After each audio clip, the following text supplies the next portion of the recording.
The only reason you are freaking out and you are worried and you are scared, fear is kicking in, is because you care so much.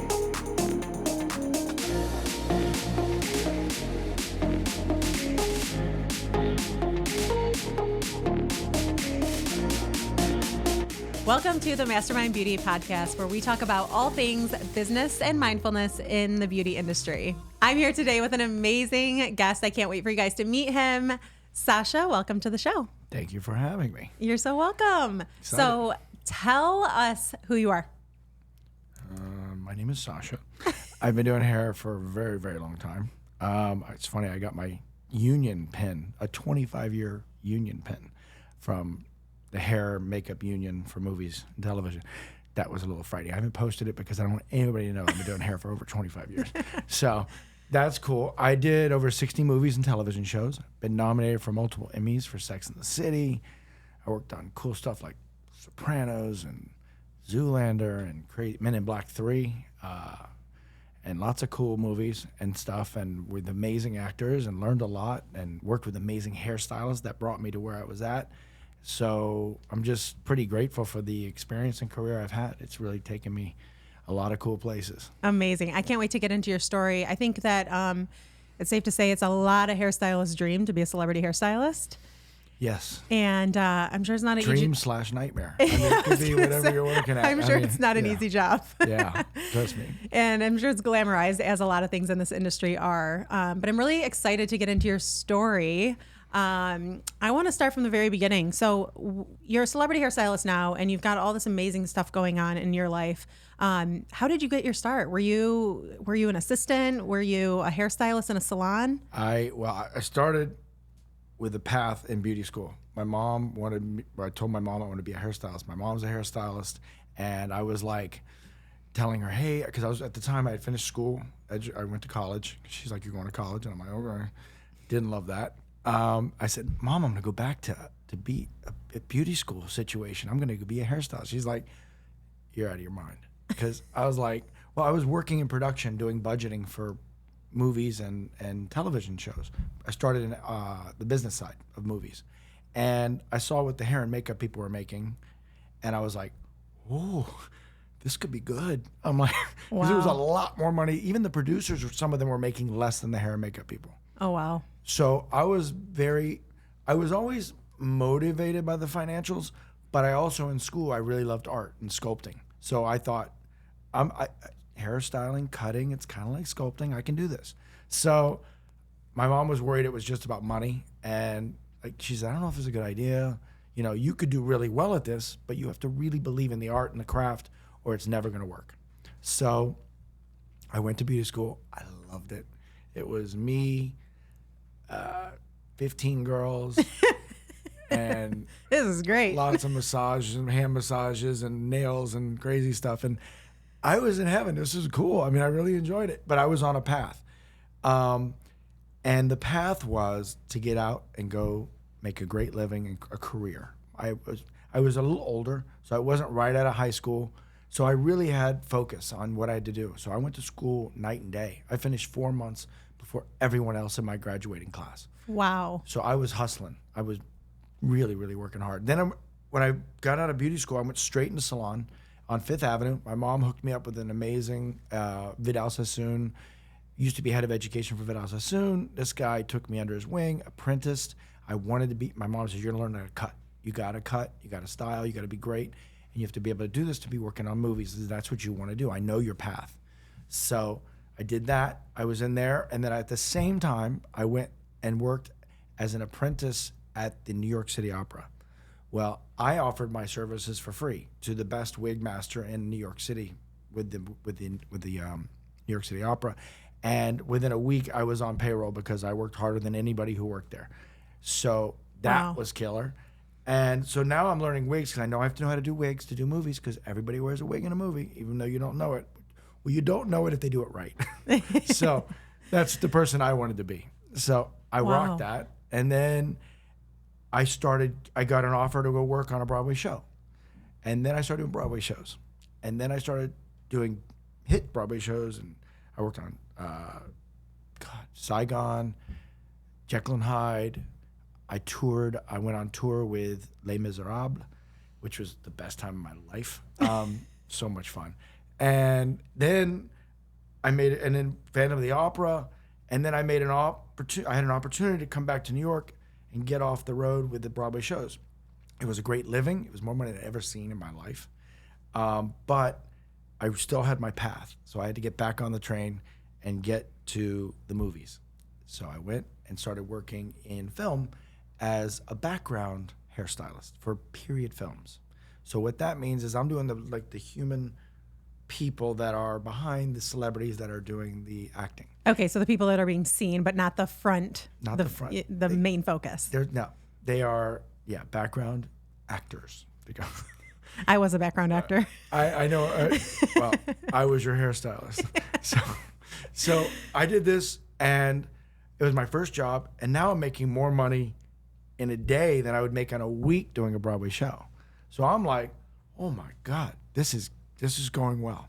So I'm moving into this, and I'm doing this a lot, and I quickly become the head of the background hairstylist because I'm very smart and I'm good at scheduling, and I'm making sure everybody breaks for their lunch on time. There's all this business that goes on behind the scenes that we have to do that really helps you to propel yourself as a department head in the hair world. It's more intense than you think. It's not just styling hair. Right. So I quickly showed myself as a smart guy with a business sense that could step up and help. So I took over the background hairstyles. There was 30 of us. So I was running that quickly. And then I got my first job as a third, which is kind of where you come in and you're in the camper where the celebrities are, but you're not touching those people. You're getting closer. I'm like, I could see them. I'm like, but I'm doing like the waitress that comes up and says, what would you like with your salad? Yeah. So I'm, what would you like with your salad hair guy now?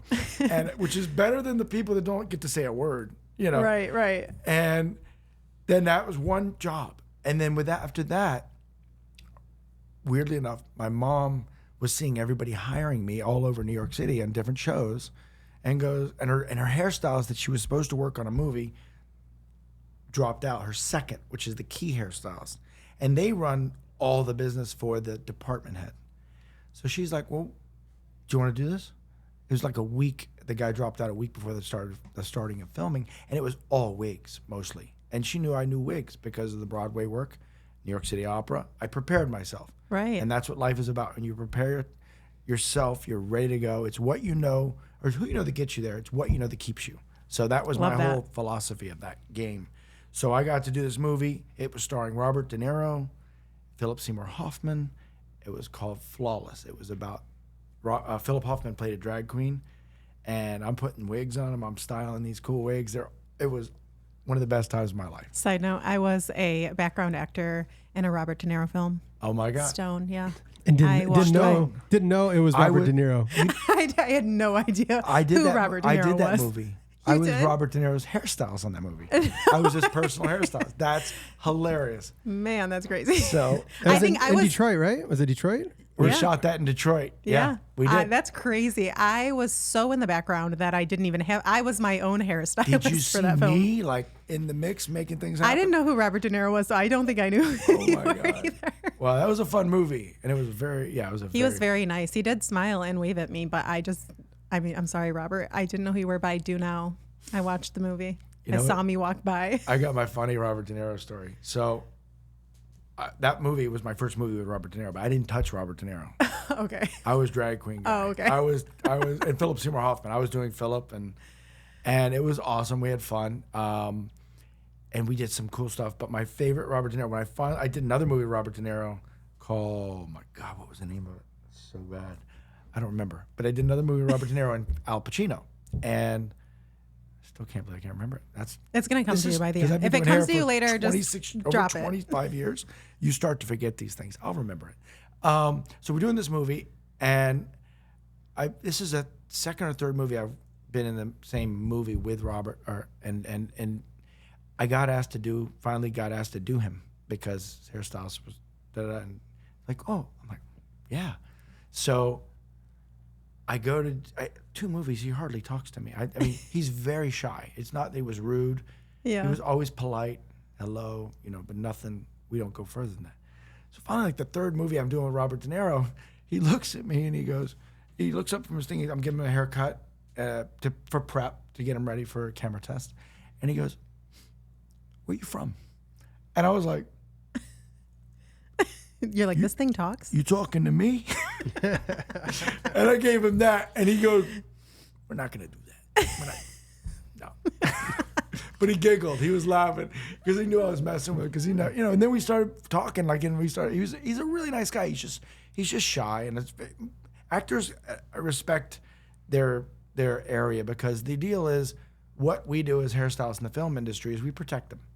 And if the protection means giving them that space, that quiet time, whatever it is, to create that character and get them where they need to be, or it means giving them playfulness to get their mind out of it, whatever. It's just kind of like, it's the same as a salon.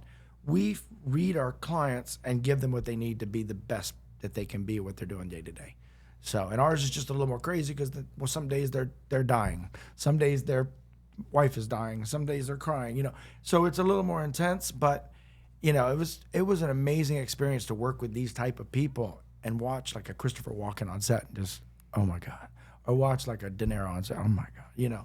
It's and Pacino and all. I mean, I got to work with everybody. I was so pumped and so inspired by what these artists were doing. It's really interesting because, like you said, it's kind of like in a salon, right? In the salon, you have somebody sitting in your chair who has went through something awful, and you have to read their vibe and understand that they need a moment to either cry or be quiet, right? Absolutely. Or they're in a great mood and they want to be entertained and laugh and chat the whole time. And when you're working with celebrities on a movie set, they're in that character, so it's not really their life, or maybe they do have stuff going on. Trust me, get those too. Yeah. And maybe I'm sure they have things going on in their personal life, but at that moment they're in character, where you kind of have to allow them to be in that character and respect whether they want to talk to you or not talk to you. Yeah. Or whether they're miserable for the character. I mean, I've had people that won't even let me do my job because they're in the middle of being in the emotions that will get them there, and I'm like, but it doesn't look right. Your hair is hanging here. It wasn't hanging there that way. Because we have different angles we shoot from. Right. And it's got to match continuity-wise. And they're like, sometimes they'll get away. You're yeah. Like, but it doesn't look right. But it doesn't matter. Yeah. Yes, it does. Are you a beauty professional that wants to make more money? I created this planner for you. Elevate, a planner by BeautyMynd Beauty, allows you to start every single day with the end goal in mind. You're going to start with your yearly income goal. How much money do you want to make? You're now going to plan every single day around that goal so that you can maximize the opportunities in the salon. We've also allowed space for you to plan your social media content as well as your budget. But it's not just about business, it's about your mental health as well. You'll check in with your mental health daily as well as monthly so that you can be your best self while you're building your career. If you're ready to reach your highest potential, head to mastermindbeauty.com or hit the link in the show notes below. Now let's get back to the show. I styled Leanne Rimes for a concert when she was in Detroit last, and she was playing on her phone the whole time, and she just said to me before I got started, I just need some quiet time to chill. Yeah. She's just, I don't want to, it wasn't that, she didn't want to chit chat, but she just was in her zone, hanging out, playing a game on her phone, and just relaxing. That's my happy place. Yeah. That is, when they don't want to talk, I can get my job done so much quicker, and their head's not bouncing around. I just did extensions on Leonardo DiCaprio for a film. And he's like so in his zone. He's doing his scripts and looking at his. I love that. I love when they're doing their thing and I can do my thing. I don't need to have a conversation the whole time. As long as people are nice, that to me is what it's all about. Just be nice and respectful. And he's very respectful of people's craft. And I've known him for years. I met him 30 years ago on a film. Wow. That's all. Yeah. So that being said, it's like you get to banters. One of the best experiences I've ever had with an actor is Josh Brolin. We could look at each other and know if we're having a conversation without even thinking about it. And then nicest guy you'll ever meet, most respectful guy on a set you'll ever work with, and it's just like when you get to be like brothers in that trench you know what each other need. You know, some days I'm like, I don't want to talk about it, you know? Exactly. We're all human at the end of the day. 100%. So I love when you get to that place with people and you know them well enough to have that banter or not have that banter. Yeah. So. Yeah, that's true. I love that. What year was the movie with Al Pacino and De Niro? Was it 2009? Maybe. Righteous Kill? That's it. There we go. See? Mark for the win. I remembered. No, I didn't. Mark did. Mark is the MVP. Righteous Kill. Mark has a computer. Huge movie. I think it did about $3 million. Not all movies that Mike that it wasn't Heat. It wasn't Heat. It wasn't Heat. I wish I did Heat. That was a good movie. That was Michael Mann. Righteous Kill. It was. Wow. I was the department head on that. So that's different. When you're doing department head, you're also not only doing the celebrities, but you're also running the budgets of all the hair department. And that's a very big deal. That is why hairstylists need to really expand themselves, especially now as independent stylists, understanding. I was the first independent style before there was anything like a booth rental or whatever. We had to budget, may it be materials, wigs, stunt doubles, all the things that we needed to do to make the movie work hair-wise. So, and also your background hair people, like the people, remember I used to be? Yeah. That did all the people that were like human, Yeah. no talking actors. Yeah. So I have to budget those situations and my second and my third. So everyone that comes into the mix, I have to budget their financials with my unit production manager and make sure that I come into the budget that they've projected to the studio. So it's very complicated. If you're a great hairstylist and you can't budget your department, producers won't hire you because it's very complicated for a producer to keep a hairstylist who doesn't know how to budget their situation, because it'll make them look bad to the studio. And if it makes them look bad, that doesn't. You have to make them look good. Right. It's not just hair. There's so much business stuff that goes into it. So much business. No matter what avenue you're in this industry, and there's so many different avenues. 100%. On Men in Black 3, I had almost $1 million budget with my hair, just with background, wigs, all that. I had 50 hairstylists a day working for me at times. Wow. So we had all this crazy money that we're spending, but you had to keep it in line. And it was funny, we were budgeted, and then the UPM came up to me and said, we got to figure out something. And I started making sure my department was very tight on how many people stayed all day, because we pay per hour. So if we can get them out at 8 and skate, they call it, which is they work 8 hours and they're done, and then I only keep a couple people to cover set, then I save the company a lot of money. If I make sure they break for lunch on time, I save the company a lot of money. So there's all these things that we do that you wouldn't even think that a celebrity hairstylist would be worried about. I'm worried about when people break for lunch, or 50 people are breaking for lunch. So it's like there's a lot more involved than you think. Yeah, it's not just hair. I say that all the time about so many different situations. It's not 100%. Just hair. This is a business. Yeah. We're not just like making people pretty and just going home. Even that's the fun part, but yeah. That's why we all got into it. Exactly. Anyway. I know. I like pretty. You talked about your mom and her start in the industry, or not her start, but how she kind of supported you in the industry. 100%. Tell me a little bit more about your mom. Mom is amazing. Mom has been. My mom was a hairstylist too, so. Yeah, I came from the hair world. My mom was doing it. I was helping sweep as a kid. You know, that whole thing we all do. You know, yep. Child labor laws. Mark and I grew up in the back room. They weren't allowed at that time. Child labor laws were not on any wall in a salon at all. Because trust me, I was a labor. I was working things out. Yeah. But yeah, my mom was a rock star. She was a single mom. She killed it. She made a choice to give us a better life, and that came with her going away when I was at a young age to create a career that could support us really well. And my mom started doing movies and building her career in Atlanta, and then ended up in New York, and then was just off to the races. She was weirdly enough, she ended up doing Al Pacino as his personal for a while. My mom did tons of stuff. I mean, my mom's done so many. I think, a lot. She did Eat, Pray, Love, which is a movie you love. Yes, I've watched Eat, Pray, Love more than I've watched any movie ever. Well, I'm lying. I think I've maybe watched Clueless a few more times than Eat, Pray, Love, but I like Clueless solid tie. It's very similar background, very, very intense movies. Yes. I understand. Yes, very intense movies. Very intense. I will never get sick of either of those movies. I absolutely love them. Wow, that's really cool that your mom worked on those. What you mentioned some awards that she had. She's won 2 Emmys. She was almost nominated for an Oscar. So Was I twice, almost nominated for an Oscar. I got incredible. to the final bake-off where it's like the top 7, and then it just proved I didn't win. I didn't win. And the same with the Emmys. I nominated for 2, and I won a Guild Award for Sex and the City, but I didn't. The 2 Emmys, I found out once again I was a loser from going to that ceremony, but I'm okay. I'll be okay. So you mentioned that Sex and the City was a huge part of your career. We talk a little bit more about Amazing. Yeah, it was the launch pad of a lot of opportunities. that? That is insane. Sex and the City. Wow. I know. No, What it was is what is some just like key moments that stick out to you from working on Sex and the City? good. It was such an amazing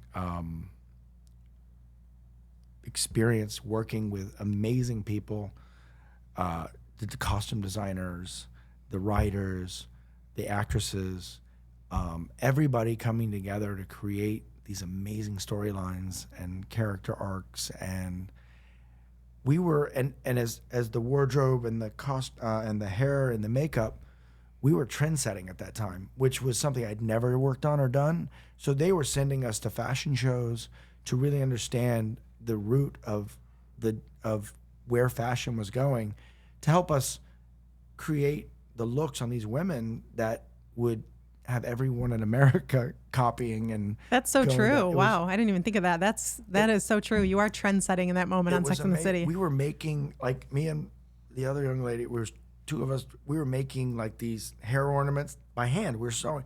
I'm not much of a sewer, I'm not gonna lie, but we were doing it.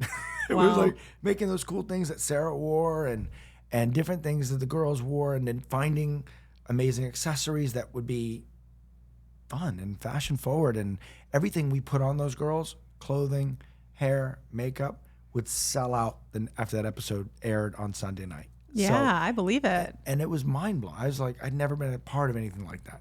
Wow. So that was super cool. I also had some lessons I learned.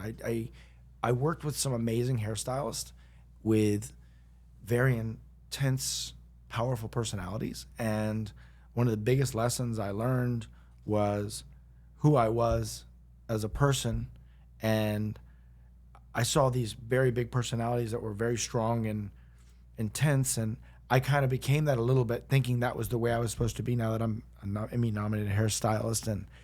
And it kicked me in the butt. Like, it was a bad thing. I got talked to by a producer, and it showed me that wasn't who I wanted to be.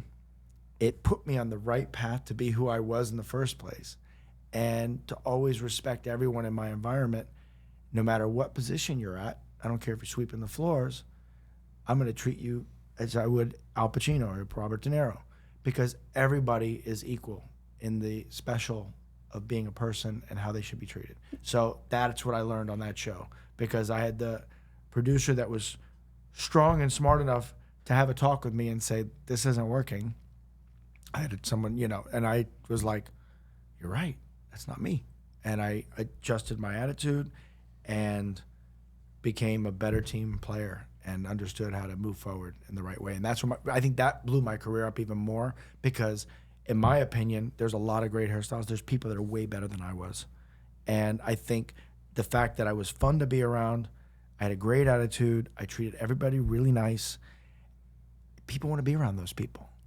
And that was the biggest shift in my career, I think, out of all the stuff I did. Even I'd done some cool stuff. I was most proud of that. Wow. And everybody has a story, and you got to be so careful who influences you, especially in this industry, because we're in a cutthroat industry. And cutthroat, yeah. there are some really, really, really mean people who will just continue to step on people to get to the top. And when you have been through it and you watched your mom go through it, and when you started, just like everybody else starts in beauty school, and you get to where you are and you're influenced by somebody to act a certain way that doesn't, align with your beliefs and your values. Yeah. And then someone has, someone actually thinks you're worth it enough to say, you know what, that's not how he is. Let's have a talk with him. Yeah. It allows And you to not be just fire like, me. yeah, exactly. Because, they could have just said, he's done. Yeah. But they said, they probably were like, this isn't who he is. Yeah. And then it allows you to be like, you know what, you're right. That's not who I am. That's not who people think I am. So you change, and then it's part of your story. And now you can pass that on to someone else who's, acting that type of way, or who, If they'll listen. not a whole lot of people listening in this industry. No, I mean, I hope they do. I mean, I have a lot of optimism. I think people want to be better. I love that there's so much growth mindset information out there now that people are really stepping up to, and they're putting it all over their profiles on Facebook and Instagram. So hopefully they follow the path of what they're expressing. Listen, I've made my entire Instagram all about growth mindset and positive vibes. And every time I start to slip up, I go through something hard that's like makes me want to, blast everybody on social media and tell my side of the story and all of that. I have to check myself and say that's not who I am. Yeah. Sometimes, like the other day, my best friend called me. She goes, "Take it down." Oh, wow. Take it down. That's not who you the are. people you want around you, the ones that'll tell Yeah. you. She's like, take it down. It wasn't even anything crazy. It was just, like me being cryptic and things like that. And she's like, don't do it. It's not who you are. Stick to what you're doing. Stick to the positivity. Stick to, lifting people up and making people feel seen and heard and growing all the things you have going on. Don't focus on the negative people who are treating you like crap or who want to see you fail. Which Those is are a small lot of people. Unfortunately. Yeah. There's a lot out there. And the mean Breaks my people in the heart industry are the to see that. loudest, unfortunately, right? They are the ones that are being seen and heard the loudest and getting a lot of attention for that. But if, people like us can shine bright. I mean, I see you, I see me. I mean, Yes, things are yeah. happening. And you got to spread that positivity. And thankfully, we have social media to help us do that because you can reach a whole lot more people than back in the day, yeah. when you didn't have social media to share your voice and be seen and heard. It's an interesting world. It's good. It's a double edge, no question. I hope that people start using it more for good.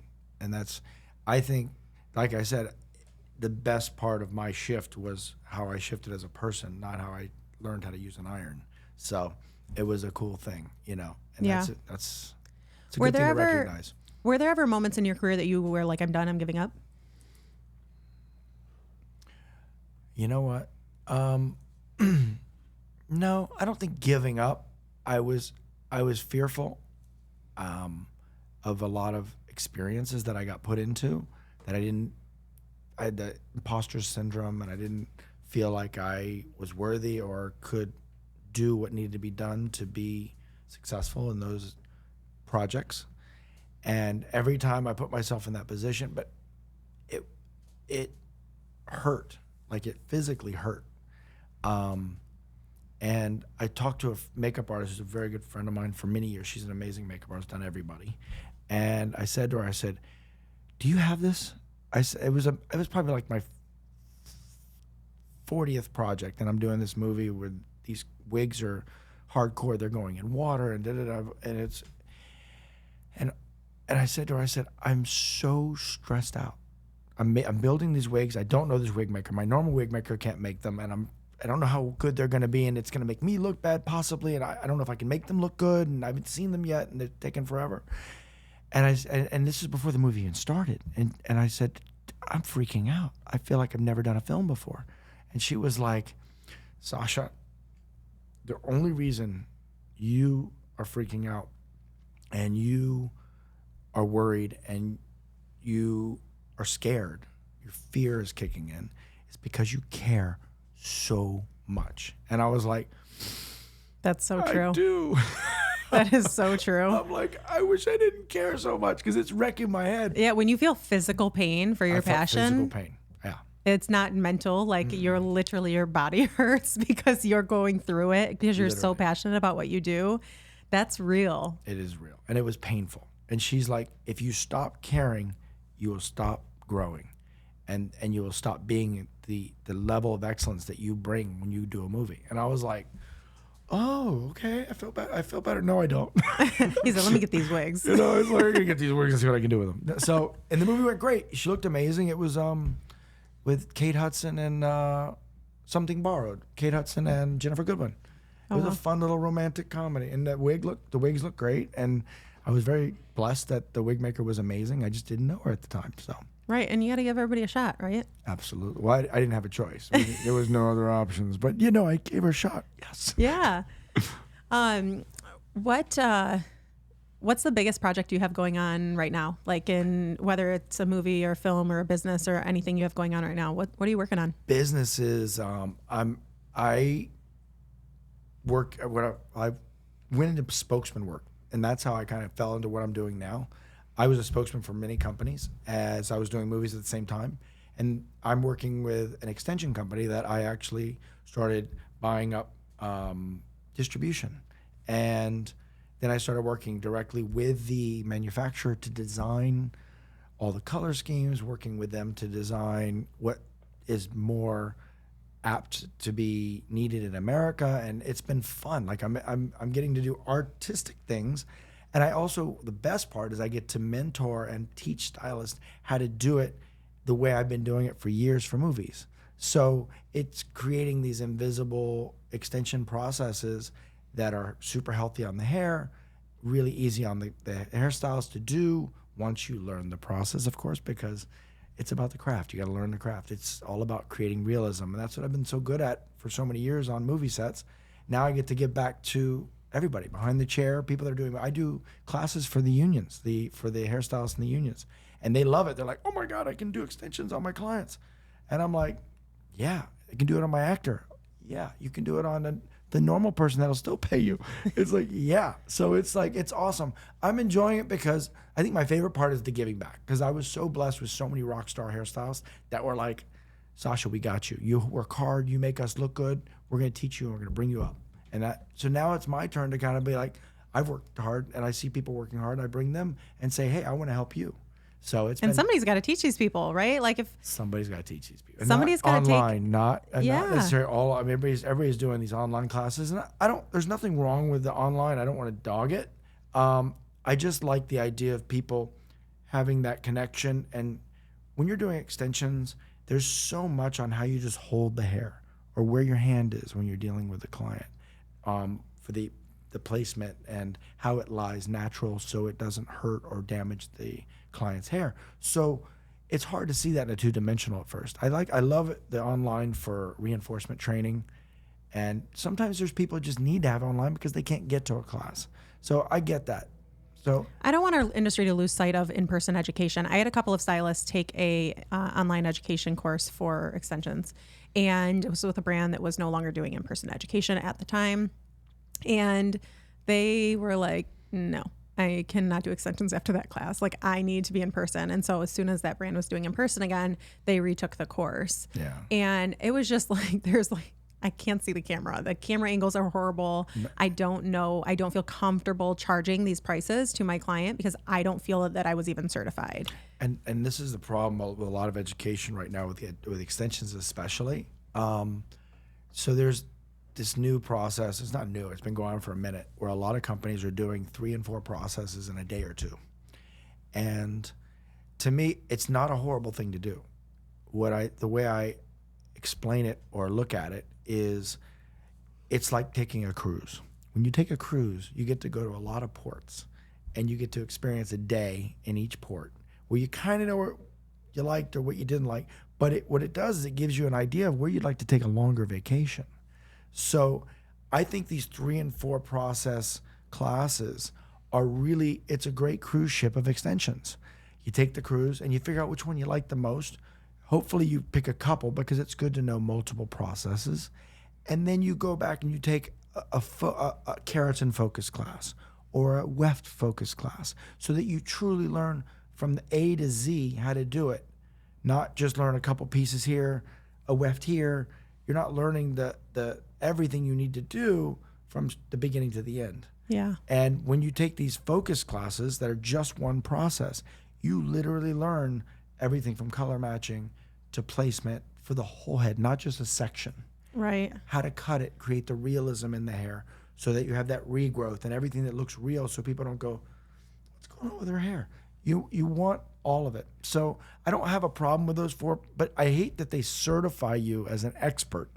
I do from too. a 4 process class in a day or 2. Yeah, because they're doing, they do the weft in one spot and then a couple tape-ins in another spot and the K-tips and the I-tips. And they don't know what the heck they're doing. And then they certify you. So now you're an expert. You're an extension 100%. specialist. Yeah. But I I feel that you're not an extension specialist until you're also a cutting specialist and a color specialist. 100%. Because, I mean, are you an extension specialist just because you can sew a really good weft?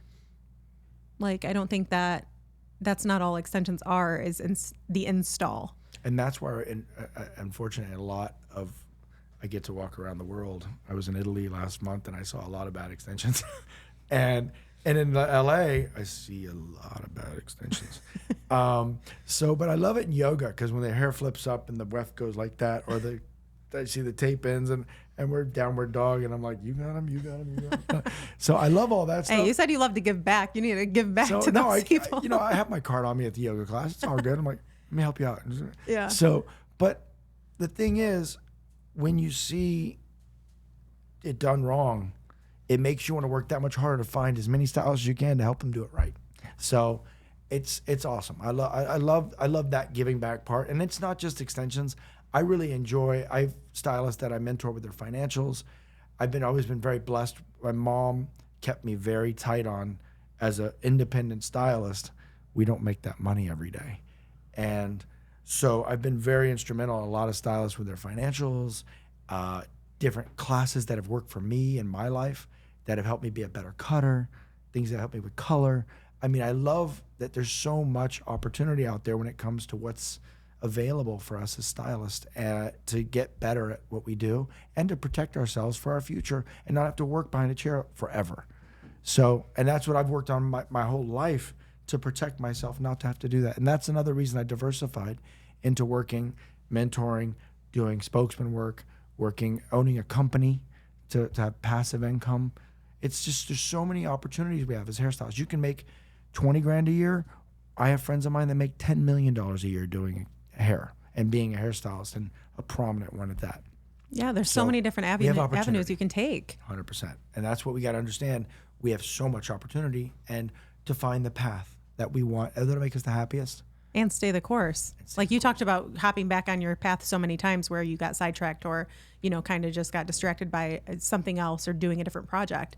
But when you know where you want to go and you stay on that path and you build that network and community of people who can help you and that you can also give back to and help as well, like that's a beautiful thing. It is a good thing. It's a well-rounded experience of life. No yeah, question. It is. Are you in salon? Do you work behind the chair? No. I do hair. I'm not saying I don't do hair. I still do extensions. I still do cutting. I love to cut. That's my favorite thing. But you're not in a storefront. You're not working behind the chair. In my office, I have salon chairs. So I can do hair as well.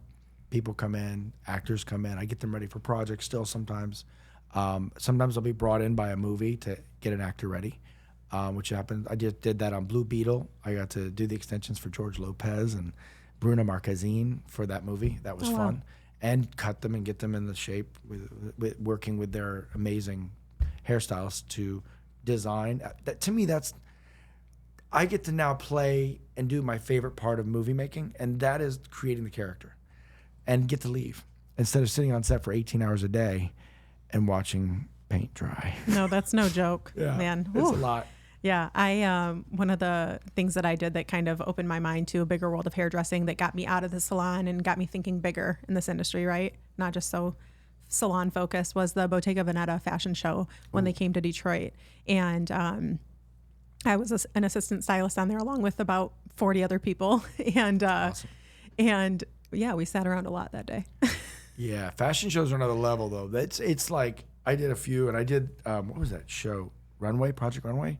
So on the first season, they brought a lot of big hairstylists in to do the finale, and they brought me in and a few other, and we designed and did all the hair for the first season for the finale. It was so much fun. Wow, that's amazing.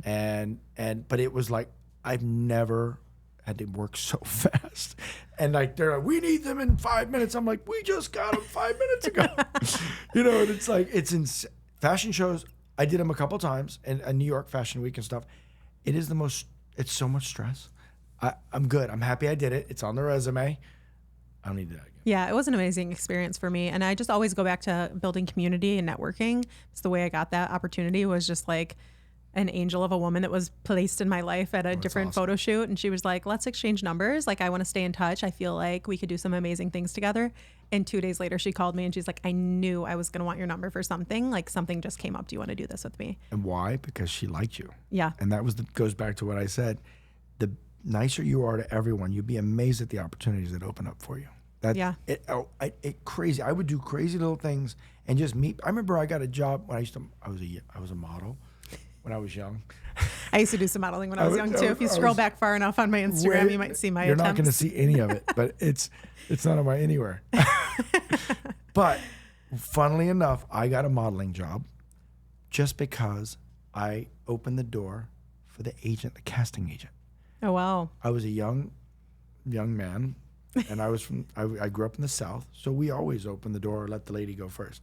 And she literally told me, she goes, there were other ones that probably would have been just as good or whatever. She goes, but you were so polite. And I was like, oh. The light bulb went off. I'm going to open more doors. I'm going to open the doors. I didn't even know I was opening the door for myself here. It was like, it was great. You're in beauty school, like just holding the door for I know, 50 girls. I'll just stand right here. No, but it's weird. It's these little things that you start to learn in your life. Like, and thank God I was brought up a nice Southern boy, and I think you turned out pretty good. I think I did okay. Thank you. So what would you say to a stylist who's, maybe in the beginning of their career and they're in a salon and they've got like big dreams, big goals, and they're just like, maybe in a small town or an area with not a whole lot of opportunity? What would you say to them to get them to maybe a little bit closer to where you were when you started taking off in your career? I would create goals. That's what I did. I had goals, and that's why I went through beauty school so quick, and that's why I went straight to work and learned wigs, and that's why I went and did all the things I did to create my career as quickly as possible and get on the path. You, depending on what your goals are, once you create those goals, it'll let you know what the area you live in, what's possible there. If you are so impressed by the girl who works in the nicest salon down the street from you, and that's what you want to do, and you want to do, she does extensions and color and cutting and everything she does, start creating the path towards that. And the quickest way from A to Z is to go work with a person that's doing it right. So I always say mentorship, find a stylist that you respect, that you respect the quality of their work, the quality of the person, and everything. And I don't know if you're allowed to do this anymore, but I used to offer my services for free. I said, I just want to work with you. I want to you have the career that I want. And those are the people that I would focus on and work to be with and be around. It's who you surround yourself with that really gets you there. It really is. I had a stylist say to me yesterday, well, I hopped on a Zoom because I had a stylist of mine teaching a class that I couldn't be at in person. So I watched over Zoom, and she absolutely killed it. But she was talking to the students in her class and saying, like, I wanted to work at Allison's salon. So I worked there for a year for free after school. And I just hung out so she wouldn't forget who I was. That's awesome. So that when she got done in school, immediately she was on payroll and she was my assistant.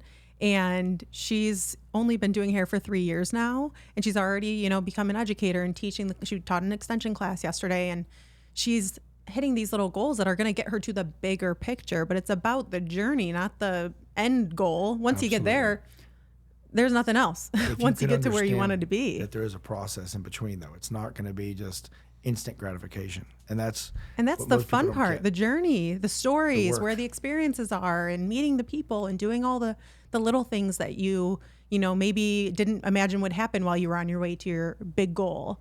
Absolutely. But it's just making the most of that journey and enjoying the process. I think that's a big thing, enjoying the process. I love hearing about people that are hustling like that, because it's a hustle. If you don't have the initiative, take the initiative to work with the right people and put yourself around the right people, you're never getting anywhere. I mean, I'm not saying you can't from doing really good work and taking great education. I'm just saying the quickest way is do it with someone who's already done it. I always say, if you're the smartest person in the room, you're in the wrong room. Yes. You can't just be hanging out. Everybody's goal is to know it all and be the boss. And, if you're the smartest person in the room all the time, you got to go in some bigger rooms. Absolutely. You're not going to grow if you're the one everyone's looking up to. Because I felt like that in a certain part of my career when I was the top educator in my salon and everyone's learning from me. I'm like, I want to learn. Who's going to get me to where I want to go? Yeah. And that's really when I started expanding my network and going to things that, no one else wanted to go with me. I'm going alone. I'm hopping on the plane. I'm going by myself. And I'm going to go meet these people who can get me to where I want to go and who will appreciate me wanting to learn from them. And that's really what I feel like turned a huge point in my career. That's awesome. And that's why you're doing what you're doing. I mean, this is amazing. I'm like, this I think I want to do a podcast. It's a new Sacha podcast coming to a theater near you or somewhere or Instagram. I don't know. It's coming to Spotify so or wherever jealous. you get your podcast. That's right. And you know what? A to Z, because she's doing it. I'm going to hang around her and figure out how to do it right. I know when we met like last October, almost a year ago. Yeah. And we've been threatening to spend time together. Threatening. It's happening, people. I'm telling you, I'm in the game. I'm in the game. I showed up. That's what you got to do. Show up. Yeah, you do. You have to show up. Tell me more about this extension line. Well, I'm super excited. I've been working with She Hair Extensions, and we're doing amazing things when it comes to technology. We've created a keratin bond that is 86% or 80% keratin, which is a different ratio than what it used to be, which allowed us to lower the heat that we put on the extension, which allows us to more manipulate the bond so we can create these amazing invisible bonds. So I can literally wrap their own hair around the bond and it creates invisible bonds, I call them. So it literally puts their own hair around the bond. The bond color is their hair. So rather than wrapping the K-tip or the keratin bond around the hair, you're wrapping the person's hair around the bond. And it's at a super low heat, so it doesn't damage the hair. It's about 250 degrees cooler than every other company. So it's super healthy on the hair because we know high heat damages hair. Yes, we do. And then we also are being protective of our little paws because as hairstylists, I remember when I first started, because I've been doing extensions for a very long time, and these fingers had blisters on them from rubbing hot. I'll tell you what, when I learned K-tips, that was my least favorite part, or that was my least favorite extension method. And it was partially because of the heat. So hot. I did it anyway. I was like, it was a paycheck. I was like, and I loved it. To me, extensions were the coolest thing because you get to change someone's game. You can give a great haircut. You can give a great blowout, and they're like, oh, I love it. They're happy because it is beautiful. And I was trained by great cutters to give a good haircut or a great haircut, hopefully. But when you add volume or a weight line that they haven't had since they were in high school or college, you're game changing these people. They're like, the before and after is heaven for them. It's like, it's oh my God. And it doesn't have to be insane. It doesn't have to be Kim Kardashian. It can just be the best version that they've ever seen of themselves. Sometimes just filling in around their hairline. That's my favorite work. Is like, minimal. I feel like that's where the extension industry right now is going. That's what I've been doing for years. I like minimal work. I like just giving them a beautiful weight line and adding a little volume that just takes them to the next level. We're like, wow, your hair looks so healthy. And it's like, it's not a stupid amount. It's not crazy expensive. Anybody can afford it. And I like to push stylists in that direction because you get way more clients. You don't need to wait for Kim Kardashian to come in your front door. Right. Not everyone wants a huge transformation. No. We're talking about that a lot in my salon right now as well. It's just the small extension differences that it's a little bit of work behind the chair, maybe 20, 30 minutes. 100%. And it's so much more different in the client's lives. 100%. And it's really, really changing their confidence. It's the direction I've taken most of my education and mentoring. Of course, I teach them how to do it all, to go from the big to the, oh my God. But what I really try to get my stylist understanding is more people will go that direction with the small work. And the amount of money that you make on doing the small work it just builds up because you have so many more clients that it's a possibility to work with. And I had a girl who's literally, I met at a boot camp, at a modern salon boot camp a few years ago. She is, and this just blew my mind because she never really made good money. She took extension classes from 6 different companies, never really went anywhere with it. Did my class. She sends me like her receipts. She's an independent stylist, $3,000 from her, what's that called? The credit card machine. this is what I made today. I've never made $3,000 in a day in my life. And Wow. I'm like, oh my God. And then I'm like, now I'm helping her to invest. I'm like, okay, this is how much money you can put into your Roth IRA. That's life-changing stuff. She's killing it. And she just went to Africa and did a safari. And she said, I've never been able to afford these things. Wow. So it's like, these are what's possible by doing these bigger ticket items. Extensions are the highest price point in a salon you can do for your time. It's brilliant. So why not have that available to your bank account? Heck yeah. Does She Hair Pro focus mainly on K-tips, or do you have other methods that you do as well? She Hair Pro has She Hair Extensions, and She Hair Pro has K-tips, wefts, tape-ins, amazing tape-in line called Fashion Tape, no heat tape-ins, as well as clip-ins, halos, all that other stuff too. We make everything, but I like to think that we have changed the game in keratin because our heat is so low that it really gives a better health situation having to go cold fusion. Cold fusion is just a lot of people can't do it because you have to move so quickly. And the warm fusion allows you to manipulate. You can't manipulate with cold fusion and wrap their own hair around the bond and do those invisible You had me at experiences. wrap their hair around the bond. It's so cool. No, I literally, once again, in yoga, Yeah. those people at Downward Dog, I don't see their extensions. Wow. So that I like that. I think extensions should be, it shouldn't be what extensions are you wearing? It should be like, who does your hair? Yeah. Because so many people, I can look at them and go, oh, who does your extensions? And I love the idea of it not being that question. So that's a big thing for me with extensions. That's amazing. You're changing the game in the extension world. That's what we do. That's what we do. We like to change the game. So, yeah. I love that. All right, Sacha, where can the people find you? You can find me at, What's your Instagram handle? that's a good question. Sacha Quarles. S-A-C-H. S-A-C-H-A. Perfect. Q-U-A-R-L-E-S. I had to count that out. And that's my Instagram handle. Awesome. Sacha Quarles. Yeah, give him a follow and check Please. out his work. He's amazing and super inspiring. Look forward to catching up with everyone and spending more time with you so I can do my podcast. Yeah. And please make sure that you subscribe to us here on YouTube and rate our podcast on Apple Podcasts and Spotify. We'll see you all next time.